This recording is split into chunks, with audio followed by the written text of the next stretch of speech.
Hola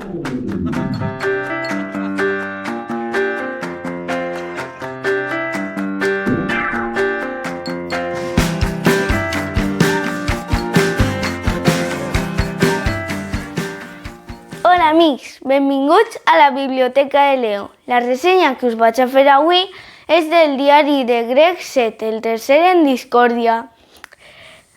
El diari de Greg és una saga de llibres escrita per Jeff Kinney i jo tinc tots aquests.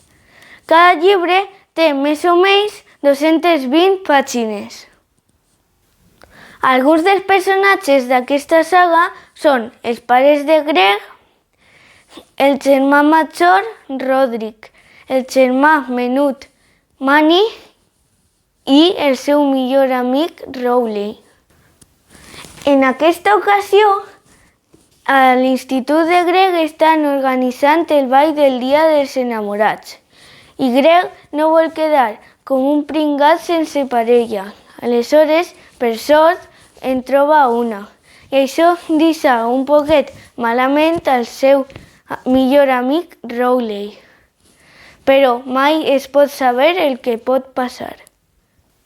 Són uns llibres molt divertits i que quan comences a llegir-los t'enganxes i no pots parar. Jo vos recomano llegir-los.